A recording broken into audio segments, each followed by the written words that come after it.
Welcome everyone to the Cambridge University Festival and to tonight's event on behalf of the Cambridge University Baha'i Society. Our speaker this evening is Sean Hinton. He studied ethnomusicology at Cambridge University and traveled to Mongolia for his studies. He served as Mongolia's first honorary consul general in Australia and is now CEO of the Soros Economic Development Fund. His talk today will be interspersed with stories by Tebi Kutsuwane, Ian MacDonald, and Sarah Percival. After his talk, there will be a few minutes for questions which you can submit via the Q&A feature. So please note that the chat has been disabled and the questions, which will be answered at the very end, you have to submit via the Q&A feature. Ismael Velasco couldn't be with us today, but we would like to acknowledge his major contribution to the story that Ian MacDonald will narrate. And in addition to Sean, I'm very delighted that some of our storytellers, Ian and Sarah, are here with us live on the Zoom, but their stories were narrated earlier. It's just over 100 years after the passing of Abdu'l-Bahá, and there is a notable Cambridge connection here, as the Orientalist, Professor Edward Granville Browne of Pembroke College, Cambridge, visited Abdu'l-Bahá in the year 1890, and he recorded his impressions of that memorable meeting. Now, there is much that could be said about Abdu'l-Bahá, and so many stories that could be told. So for this evening, we've chosen just 3 stories, and each story has a British connection. With that in mind, I now warmly welcome Sean Hinton.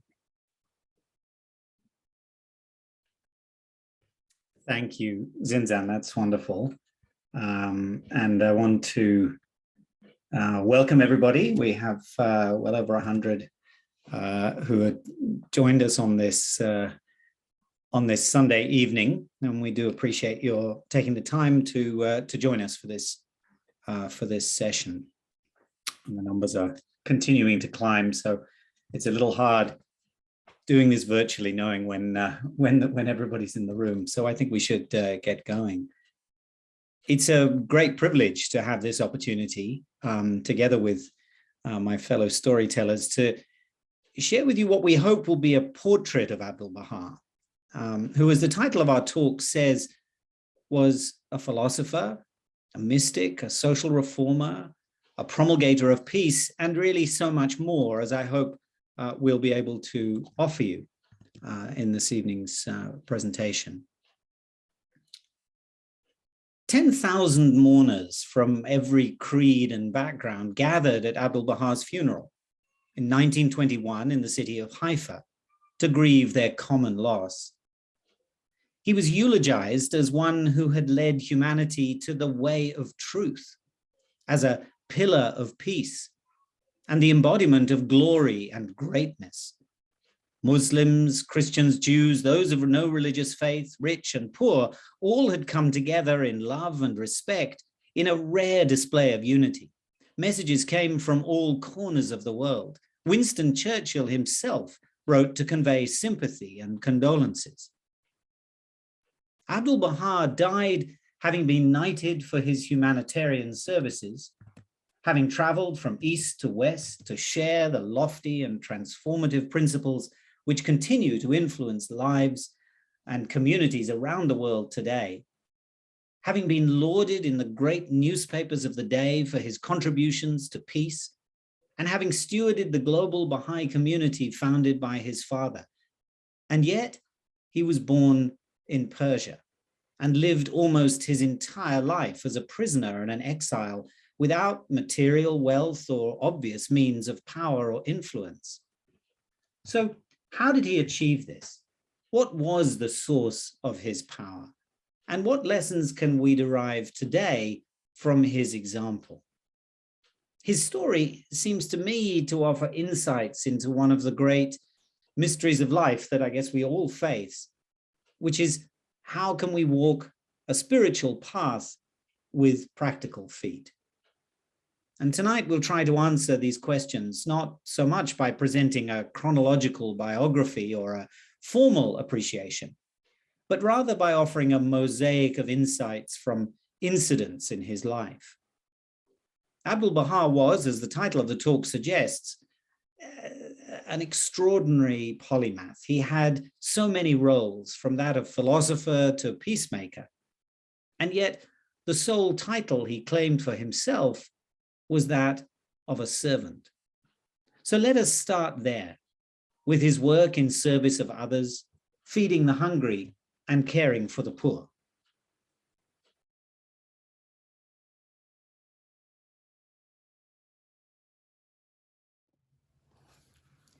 We begin this story from the life of Abdu'l-Bahá, just before the start of World War I. Much of Abdu'l-Bahá's life was spent in exile in the barren prison city of Akka in the Holy Land. When his family was eventually released and moved to Haifa, one of the joys of freedom which he relished was the ability to be back in nature, in the verdant meadows surrounded by flowing streams of the sweetest water. Through his family, some farmland had been acquired on the banks of the Sea of Galilee and in the Jordan Valley. In addition to Abdu'l-Bahá's many responsibilities guiding the nascent Baha'i community in the Holy Land and abroad, he had developed an interest in farming and cultivating the recently acquired land. In consultation with local farmers, he instructed them to set aside a portion of the land for the cultivation of food crops such as wheat and corn. In times of need, the food grown on this land would be distributed to individuals and families of all backgrounds and all religions who lived in the local area. Abdu'l-Bahá learned from the past, even as he prepared for the future. He used an ancient technique of storing the grains in pits, utilizing structures that had been built by the Romans over 2,000 years ago. The pits were relined and carefully covered, thus ensuring that they were protected from local thieves and, importantly, could store the grain for a long period of time. Just as the world entered the war, Abdu'l-Bahá evacuated his family from the city to the nearby Druze village of Abu Sana to ensure their relative safety, although he himself stayed in Haifa to continue his work. After a 6-month absence, and as the hostilities became more routine, his friends and family gradually returned to the city. Of this war, which saddened him deeply, Abdu'l-Bahá said, "War is darkness upon darkness, while peace is heavenly light. War is the destroyer of the edifice of mankind, while peace is the everlasting life of the world of humanity." A further calamity struck Haifa during the war when the city was afflicted by a rare plague of locusts. Crops in the area were badly damaged and the yield was decimated. This left the people of Haifa in a fraught and precarious situation, worsened by the fact that they could not receive food aid due to the war. By instituting careful and systematic rationing, and by working closely with women in the local area, Abdu'l-Bahá was able to avert a humanitarian disaster, keeping famine at bay by providing those in need with a steady supply of food during the darkest days of the war. Even the British Army was able to benefit from this. While they had been able to rapidly enter the city of Haifa, they had arrived without enough provisions for their soldiers. Thankfully, Abdu'l-Bahá had enough food prepared for all. His generosity and foresight was recognized by the British government, and in 1920 he was awarded a knighthood by the governor of Haifa on behalf of His Majesty King Edward.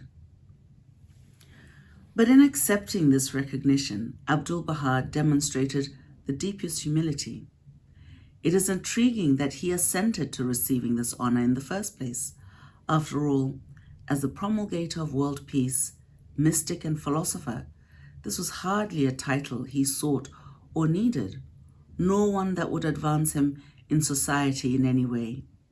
However, as a courtesy and in recognition of the role the British played in bringing peace, he consented to receive this honor. On the day of his investiture, a luxurious chauffeured car was sent round to the home of Abdu'l-Bahá to collect him for the ceremony. His long-standing helper, Isfandiar, who would usually have taken to places in Haifa, felt displaced and forlorn that he could not have the honor of accompanying Abdu'l-Bahá to the governor's home on such a special occasion. Recognizing this, Abdu'l-Bahá signaled to Isfandiar to harness their usual mule-drawn carriage and take him to the side entrance of the governor's home, rather than taking the limousine that had been sent. In doing so, the pomp and ceremony surrounding the investiture and the inevitable fanfare involved was avoided, but nonetheless, Abdu'l-Bahá was able to arrive in time for the main event itself and accept the title graciously. For the remainder of his life, Abdu'l-Bahá preferred to use this title, Servant of Baha, rather than the title bestowed by the British of Sir Abbas, KBE. His role as a social reformer was not only recognized by the British, however, but also by the local community of Haifa, and shortly before his passing, he was named as the president of an interfaith civic society for the betterment of the city. Abdu'l-Bahá is remembered for feeding the hungry and for caring for the poor and needy, one who never kept anything for himself, nor sought any recognition or reward, but rather truly was the servant of humanity. Abdu'l-Bahá's insights into the fundamental principles of social and economic justice remain relevant and powerful to this day, and even aspects of his practical approach were far ahead of their time, and they resonate deeply with some of the leading development thinking today. They inform, I think you could say, an attitude which sees people as protagonists of their own development and focuses building the capacity of individuals. The community can then take into its own hands responsibility for its collective affairs, but that's only possible through consultative action. And key in Abdu'l-Bahá's approach to this consultative approach is indeed the role of women. Abdu'l-Bahá spoke of men and women as being two wings of a bird, the bird being unable to fly if one wing is weaker.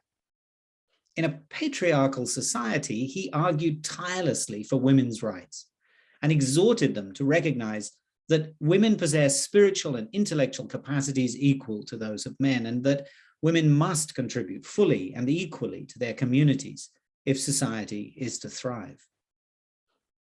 Abdu'l-Bahá's keen sense of social justice and his ability to empathize with the poor and marginalized must have been shaped by his own life experiences.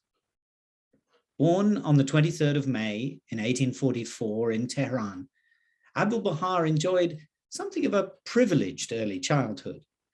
His illustrious father, Baha'u'llah, was himself born into a noble family, but had turned his back on his inheritance and devoted his energies to serving the poor and disadvantaged and spreading a message of love, of unity, and of cooperation.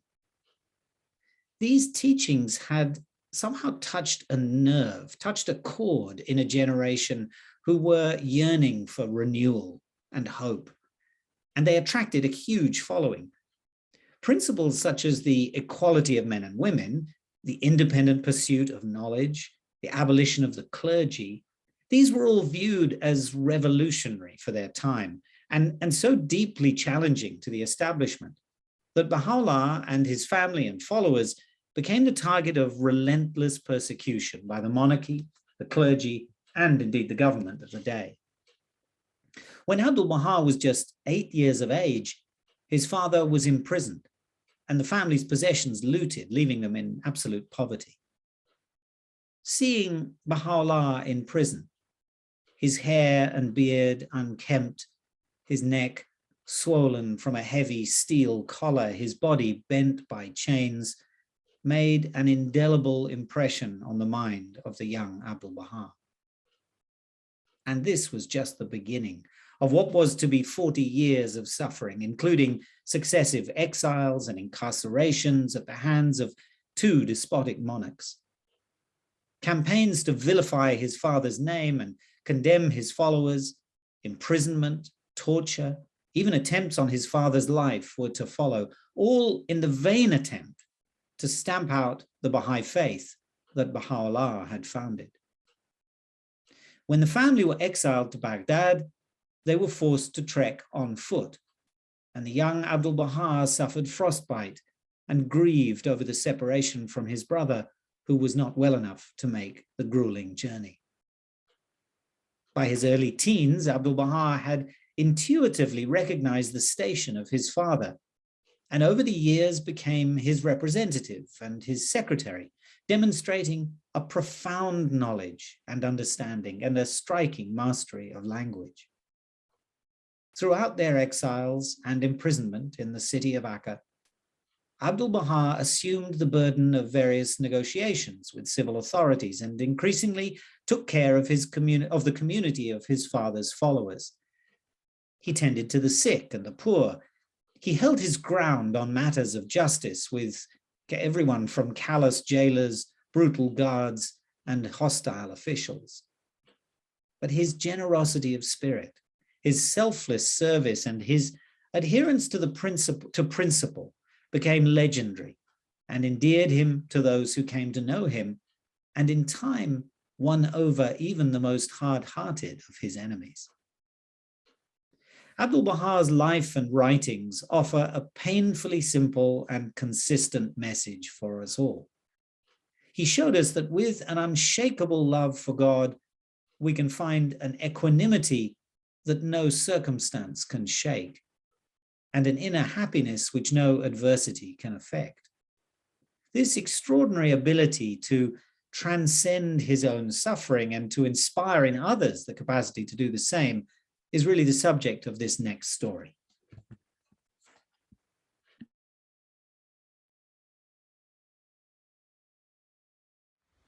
Does the soul progress more through sorrow than through joy in this world? Someone once asked Abdu'l-Bahá. He answered, "The mind and spirit of man advance when he is tried by suffering. The more the ground is ploughed, the better the seed will grow. Suffering and tribulation free man from the petty affairs of this worldly life until he arrives at a state of complete detachment." Abdu'l-Bahá, of all people, would know.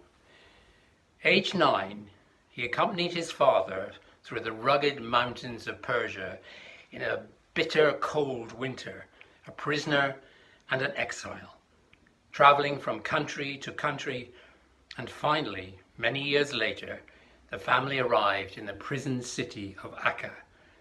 Akka then was a disease-ridden town in Palestine. The air so bad, it was said that if a bird flew over it, it would drop dead. Abdu'l-Bahá spent the days of his youth in this most dire prison of the Ottoman Empire, suffering penury and cold, hunger and disease. He was mocked and derided. The constant message, "You are worthless, worse than worthless," to be shunned for 40 years each day, this had been his reality. Only in old age was he freed to leave and set out on his journeys to America and Europe. This is where we met him in the autumn of 1911 when he was visiting in London and now walking over with us the Serpentine Bridge. He stopped. He watched from the bridge the pearly chain of lights beneath the trees, stretching as far as the eye could see. He loved the light shimmering on the water. "I am very much pleased with this scene," he said. there was much darkness in the prison of Akka. Our hearts were sad as we thought of those somber years he had spent in Akka, and when we exclaimed, "Oh, we are glad, we are so glad that you are free," he said, "Freedom is not a matter of place, but of condition. I was happy in that prison, for those days were passed in the path of service. To me, prison was freedom. Therefore, I was full of happiness all through that prison time."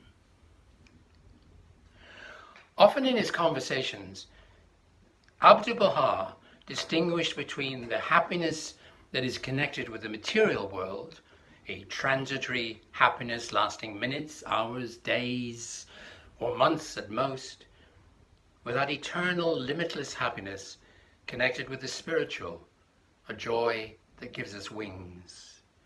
He told us, when one is released from the prison of self, that is indeed freedom, for self is the greatest prison. These were the thoughts of the prisoner of Akka, divine philosopher from the East, being relayed to us that cool, magical night in London. What was he thinking when setting out on his travels, released finally after all this time? What does one do and think and feel after so many years? When this prisoner had walked out into the world for the first time in 4 decades, he had not walked out broken, a fragment of a man. He'd walked out triumphant. He'd walked out strong and purposeful. The day he had opened those gates to the world had not been the day that marked his liberation. That prisoner had achieved his liberation and discovered the true meaning of freedom decades earlier, in that very cell, in those very walls, against those chains and storms of prejudice. Because when presented with hatred and contempt, you have a choice. Allow them to define you or transcend them. And he had transcended them. What is this prison of self? Is it not the walls that enclose us all, much firmer than stone and much more subtle? Is it not those chains of memory and wounds and hurt, those things that hold us within the walls of our own inner constraints? And how hard it is to free oneself of these. How hard to forget self. How hard to forgive the unforgivable. Not because it's fair or just, not because the perpetrators deserve such forgiveness or don't, but because of the gift of forgiveness itself. Should any taunt and mock at you, Abdu'l-Bahá wrote, meet him with love. Should any heap his blame upon you, praise ye him. Should he offer you a deadly poison, give him the choicest honey in exchange. And should he threaten your life, grant him a remedy that will heal him evermore. Should he be pain itself, be ye his medicine. Should he be thorns, be ye his roses and sweet herbs. Perchance such ways and words from you will make this darksome world turn bright at last. A story is told of one man back in those years in Akka who bore a particular grudge against Abdu'l-Bahá. To this man, Abdu'l-Bahá was a heretic. He denounced him with bitter words, and whenever he passed by him, he held his robe over his face so as not to see him. Every day, for 24 years, Abdu'l-Bahá was kind to him, giving him of his own food and clothing, caring for him when he was ill. All this he accepted, still holding his cloak over his face. For 24 years, Abdu'l-Bahá continued to show him kindness, while this man persisted in his enmity, until at last, one day, he fell on his knees, weeping. For 24 years, I have done evil to you. For 24 years, you have done good to me. Now I know that I have been wrong. Abdu'l-Bahá bade him rise, and they became friends. This prisoner of Akka, Abdu'l-Bahá, saw in the hatred of his jailers chains much heavier than anything he had to bear, and resolved to be free of them all. And so where there was hatred, he found love. Where there was humiliation, he found dignity. When prejudice and otherness attempted to define him, he found universality and oneness. And when freed from the prison city of Akka, he did not seek rest or repose. He sought service. His was a tree laden with fruit. His soul was a forest in the desert. He had a gift to give, and so he set out. Old and physically frail after 40 years in prison, he journeyed, his mission to sow the seeds of love, to connect. All those he met were but his fellow humans. They were all his friends. They were all his family. They were all humanity, each one a mine, rich in gems that he could see. He looked into the eyes of each with open heart, saw into their very souls, uplifted their spirit, and enacted a great transformation in their lives, as he did in ours. So far as ye are able, Abdu'l-Bahá wrote, ignite a candle of love in every meeting, and with tenderness rejoice and cheer ye every heart. Care for the stranger as for one of your own. Show to alien souls the same loving kindness ye bestow upon your faithful friends. That is, rise up in such wise and with such qualities as to endow the body of this world with a living soul, and to bring this young child, humanity, to the stage of adulthood.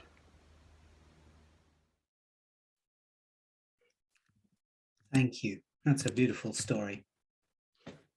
So amidst all this suffering, we are struck by the authority and power that accompanied Abdu'l-Bahā's inexhaustible patience and understanding, by his keenness of wisdom, by this tenderness of personality, and this sort of limitless love that he offered every soul who crossed his path.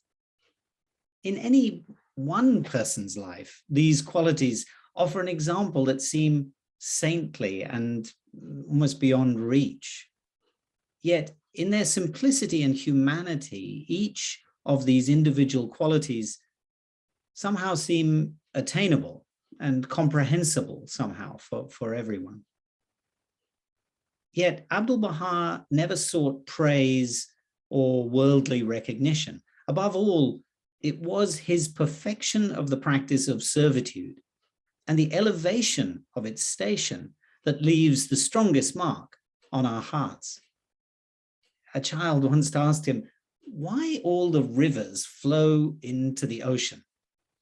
And Abdu'l-Bahá said, because the ocean sets itself lower than them all, and so draws the rivers to them, draws the rivers to itself.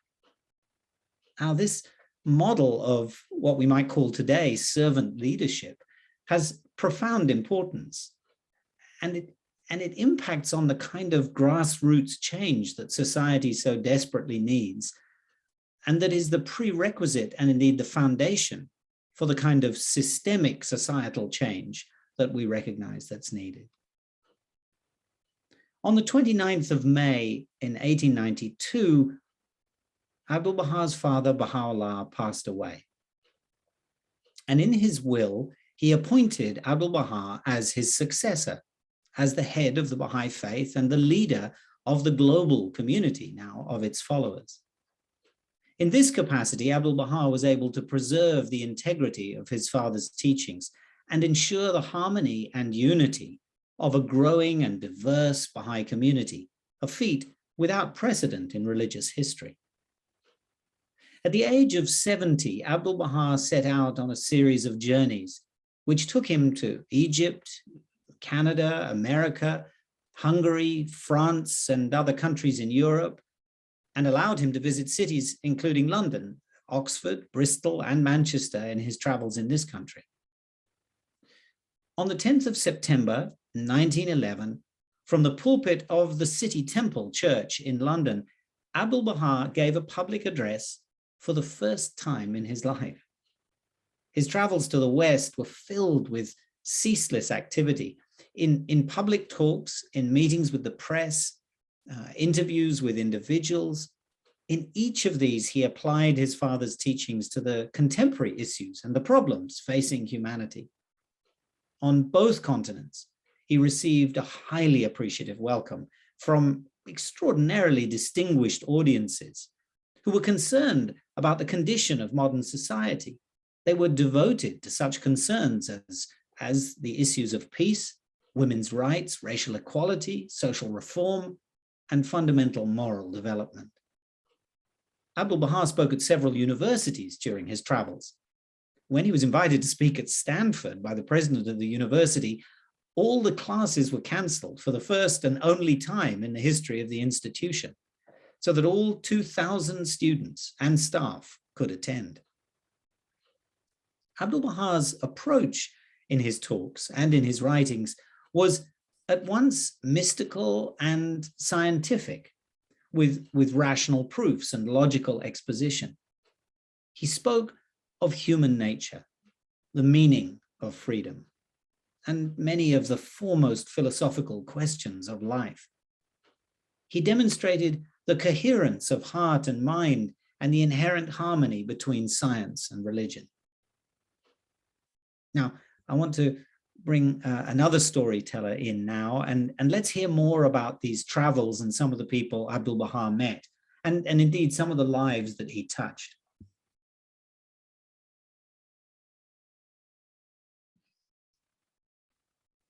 After 40 long years in prison, Abdu'l-Bahá could at last bring his message out into the open air.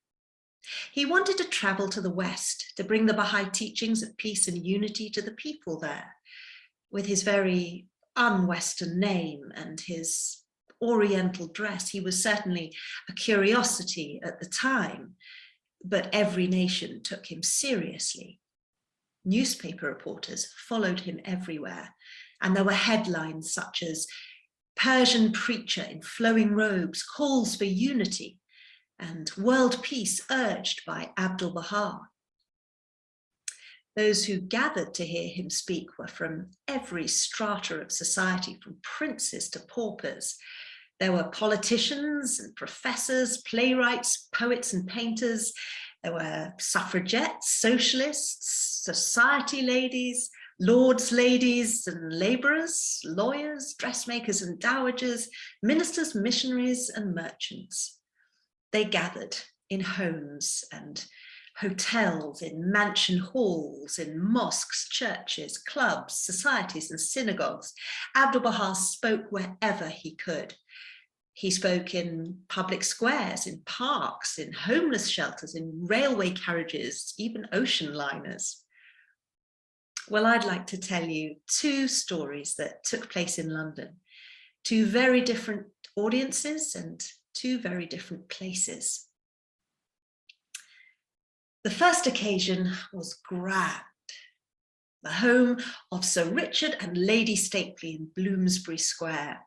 Sir Richard had made his fortune in clothing manufacture, Stately and Smith, but he was a philanthropist. He sponsored impoverished young people to attend university. He moved in the upper echelons of society among prominent men and women, and he introduced Abdu'l-Bahá to his circle on different occasions. Well, on this particular evening, he and his wife hosted a reception in their home in honor of Abdu'l-Bahá. Now, on his travels, Abdu'l-Bahá brought with him some Persian gentlemen to act as secretaries. They accompanied him and they translated his words, and of course they were all devoted to him. That night, a number of guests were traveling in the car to the reception at the State Police, but there was no room left for Abdu'l-Bahá's secretary. He had to stay behind. However, when everyone arrived at the State Police home, to their great surprise, there he was. He had been so bereft at the thought of leaving Abdu'l-Bahá for even one evening that at the very last minute, he had leapt onto the roof of the car. Well, one can only imagine the extraordinary sight as this car sped through London's smartest streets from Chelsea to Bloomsbury, with an Oriental man in full robes and turban clinging determinedly to the roof. Just imagine the Stately's beautiful Edwardian townhouse, lit up for the evening with candles and chandeliers, decorated lavishly with flowers and fruit and finery. And there were all the great and the good of London, all dressed up in evening dress. And in Abdu'l-Bahá's honor, a cake had been baked, a large iced cake with a flock of snow white doves radiating from it. Well, Abdu'l-Bahá broke off the icing doves and gave them to people as a souvenir. And then he spoke. He described how thoughts of love would spread like doves of peace, scattering over the land. He would often say to an audience, I charge you all that each one of you concentrate all the thoughts of your heart on love and unity. When a thought of war comes, oppose it with a stronger thought of peace. A thought of hatred must be overcome by a more powerful thought of love. Abdu'l-Bahá often spoke about the peace process beginning at the individual level, peace emerging from an inner state. His vision was the development of a unity of consciousness amongst the people of the world. Because, he knew that peace would never be achieved by words, by proclamations or theories, but it involved the practice of spiritual ideals. Such ideals were enshrined in his father's teachings. These ideals, such as equality between men and women, the elimination of prejudice of all kind, the removal of extremes of wealth and poverty, would conquer barriers to peace. He encouraged people to serve others, to strengthen bonds of friendship and become a constructive force for good in the world. And his words, of course, were reflected by his own actions. He brought diverse people together. He always sought out oppressed minorities. He showed them the utmost love and friendship. And breaking with the conventions of the time, he made sure that every meeting was open to all, no matter what race or culture or religion. So, what did people think? How were they affected? Well, surely they were affected by the loving presence of Abdu'l-Bahá, his ability to answer the questions of the heart. If you had been there that night, if you had moved in circles such as the State Police hosted, you would have heard talk of Abdu'l-Bahá from the prominent people of the time, the influencers, the artists, the thinkers. You might have heard Khalil Gibran say of him, I must tell you that Abdu'l-Bahá is a very great man. He is complete. There are worlds in his soul. And oh, what a remarkable face. What a beautiful face, so real and so sweet. Or perhaps you would have heard the Japanese poet Yone Noguchi say, his words are as simple as sunlight. And again, like the sunlight, they are universal. No teacher, I think, has been more important today than Abdu'l-Bahá.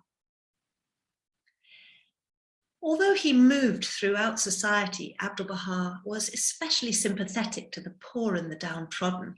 Having been imprisoned himself with so little for so long, he actively sought them out and sought out those marginalized communities as well. So on Christmas Day, he visited a Salvation Army shelter, a very different environment to the Stapley's glittering reception. 1,000 homeless men were being treated to a Christmas dinner at the shelter, and they rose to greet him as he came into the room. Abdu'l-Bahá spoke of his pleasure at being present at such a gathering. My lot has ever been with those who have not the goods of this world, he said. And he reminded them how all the prophets of God had been poor. Christ was poor, and his followers were among the very poorest of society. Moses was poor, and he was a shepherd. Baha'u'llah was imprisoned and in poverty. The great ones of the world have come from a lowly station, he said. Be ever happy, be not sad. The poor have ever been humble, their hearts are humble. The rich are not so. Well, many of the men there were so taken by his presence that they forgot to eat the food that was put in front of them. They allowed it to go cool as they listened attentively. Abdu'l-Bahá had given a sum of money to the shelter, and he meant this to be distributed among those present.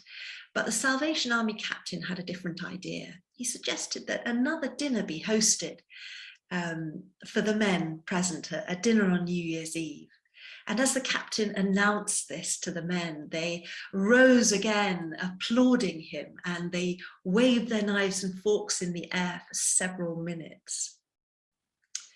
Abdu'l-Bahá loved people for the spirit within them, not for any fame or fortune that they happened to possess. That love radiated from him always to every soul. As one of his secretaries at the time said, with no army he fights, and his victories are successive. With no help he works, and the fruits of his labor are abundant. Nations listen to his counsel, people heed his words. His weapon is the love of God.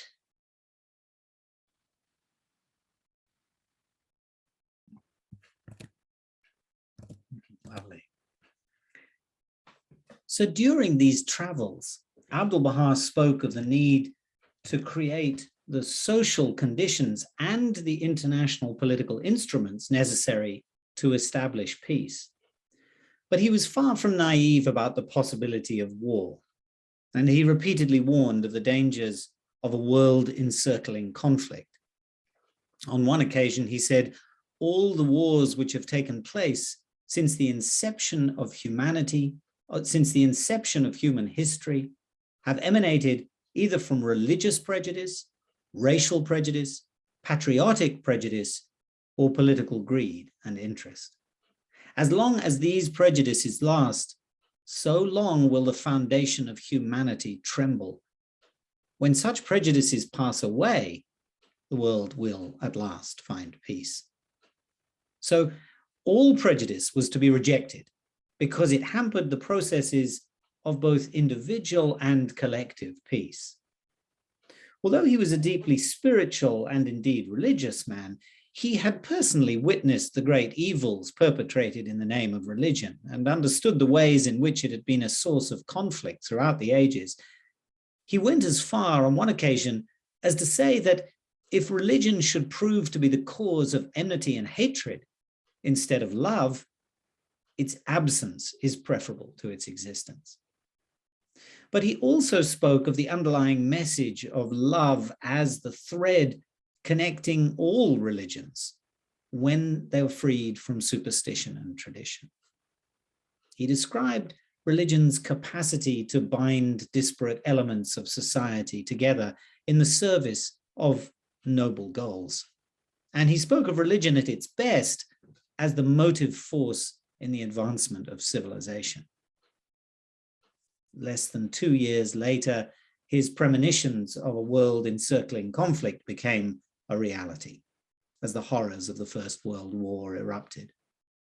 But his tireless work for peace continued, grounded in an unshakable conviction that the long-promised time for the unification of humanity had indeed come. In the midst of war, a worldwide pandemic, closed borders, and shifting national alliances, conditions that sound all too familiar today.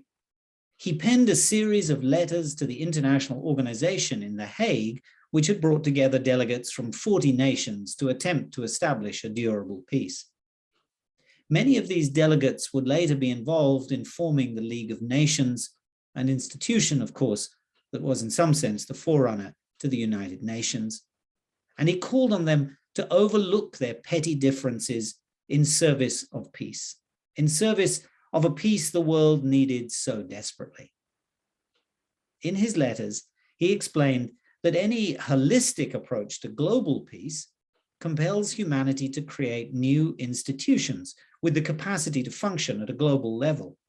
He argued that the world had irreversibly become an interdependent place, necessitating an interwoven, international, and indeed multilateral approach to peace and security. However, at the same time, he also wrote that the fundamental responsibility for peace lay with each and every person on the planet. Peace must first be established among individuals until it leads in the end to peace among nations. Or to put it another way, the well-being of mankind, its peace and security are unattainable unless and until its unity is firmly established. And he called on every individual to work towards this goal. We must strive, he said, with all our might and forsaking our own advantage, rest and comfort, forego the pursuit of our own endeavors, devote ourselves to this mighty cause of peace. And indeed, his whole life and work were a perfect expression of this principle. He worked to unite individual hearts, to build a world in which each one of us can be seen as the fruits of one tree, the flowers of one garden, the leaves of one branch, the drops of one ocean, the waves of one sea, members of one family. Abdu'l-Bahá passed away at the age of 77 on the 28th of November, 1921. So what lessons can we draw from such a life? His legacy and the most visible expression of his principles is indeed the worldwide Baha'i community present in every country and region of the planet, who remain united in their vast diversity of race, culture, religion, philosophical outlook.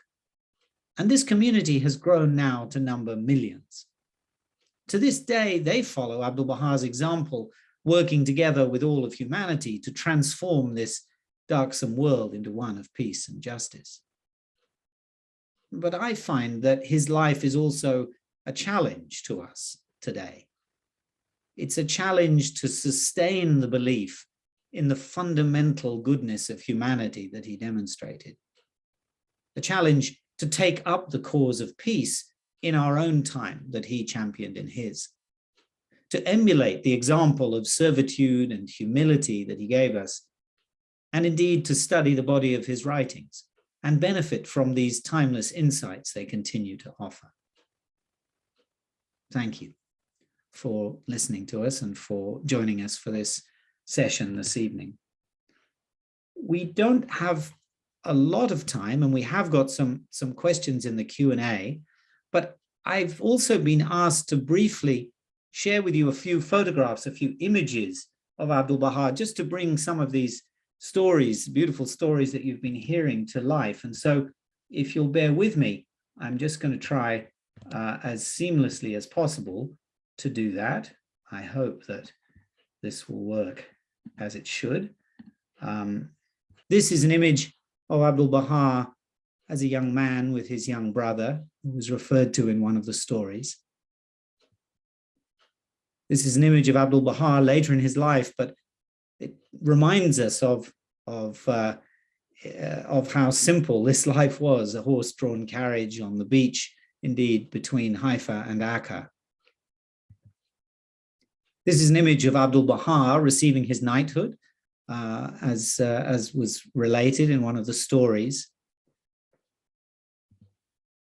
This is Abdu'l-Bahá, of course, need no explanation as to where this is, at the foot of the Eiffel Tower, during these momentous journeys to the west, these travels to the west that we referred to.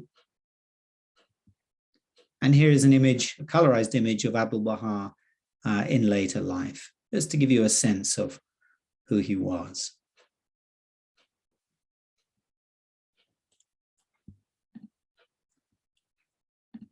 So I'll hand back to Zinzan now, I think, and we'll take it from there.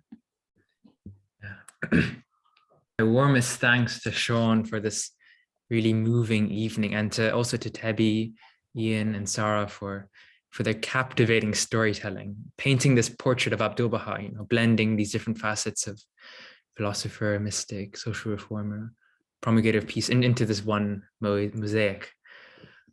So we just have a couple of minutes, not too many, for questions.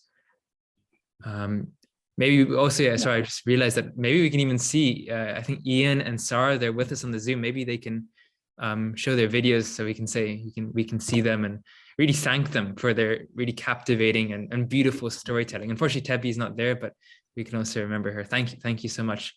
And so yeah, maybe these three, they'll have a chance to answer a couple of questions. So if you could all submit your questions via the Q&A feature. So if you see in the bottom of your screen, there's a place to click on Q&A. The questions will just be visible to our speakers here, and Sean, together with Ian and Sarah, will try and answer as many of them as possible. And just one question that's come before we go ahead. I was going to say, so we've got someone asked a question about some of the arrangements, about how would somebody indeed sort of practically, how would such a journey be possible? And I don't know whether Sarah or Ian, you want to comment on this, but I think the thing I want to mention is that we talked about Abdu'l-Bahá's approach being both one which was deeply individual, resting on the transformation and indeed the extraordinary potential he saw in each and every one of us as individuals, but also the sort of importance of change beginning in the heart of an individual. And at the same time, his vision of the need for institutions and for organization and administration to translate those individual insights, those individual actions into the kind of systemic change that's required.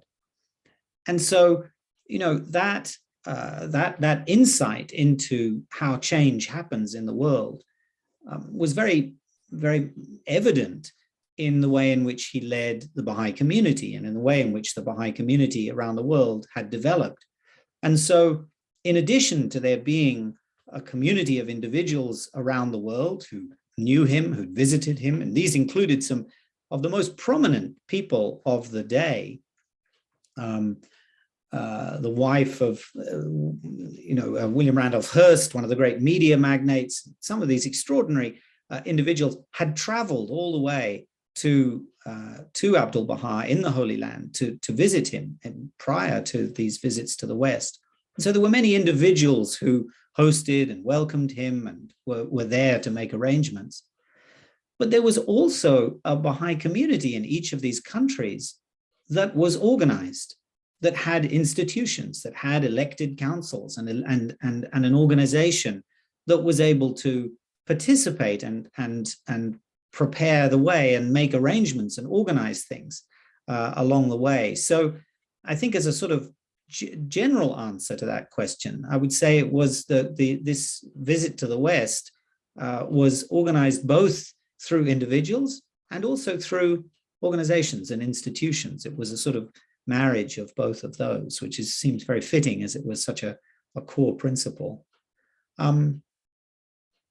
There's a question here which I might pass to Sarah and Ian, and may even be the last we get to touch on, which is to give us an idea of some of the social issues that Abdu'l-Bahá addressed. We've had some stories, but I wonder if there's any others any other sort of key social issues that you think that Abdu'l-Bahá addressed that are sort of germane, especially today.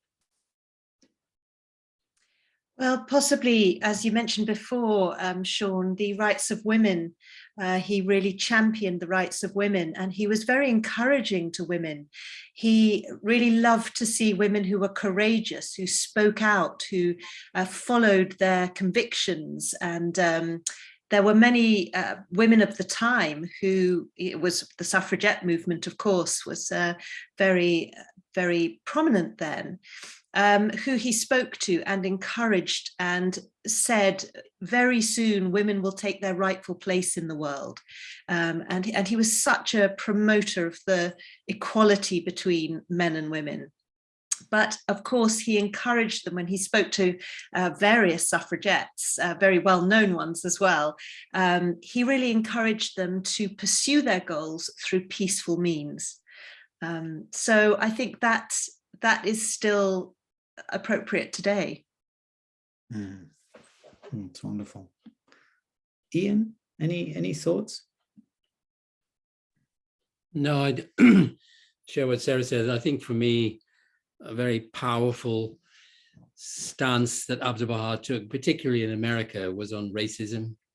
And it is well worth looking at where he just literally challenged the social conventions and the accepted norms in the most, sort of calm way. But the courage is startling. And obviously the story of Louis Gregory in America, where he got this black man to come and sit beside him and really somewhat scandalized the sort of the social milieu of the gathering. And it's really an extraordinary how he does it, and how he does it to sort of obviously more than make the point, but done with a kind of not any sense of condemnation, but that this is the most natural thing in the world. And he expresses surprise that Louis Gregory hasn't been able to join the table in the same way as everybody else. So, and there are many other stories, but I think that is still, still resonates very powerfully.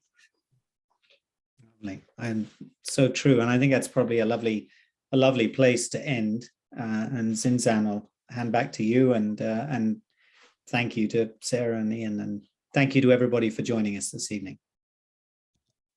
Yeah, just to extend even more thanks. Yeah, Sean, Ian, Sarah, and of course, Tevi, thank you for giving us such illuminating insights, just a peek, a glimpse into the life of this extraordinary individual.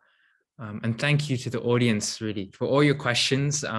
If we didn't get to yours, please feel free to be in touch with the Cambridge University Baha'i Society. We can follow up on that. Or if you have more questions that come up, we'll leave these contact details maybe in the chat, or we'll have a slide with them at the very end.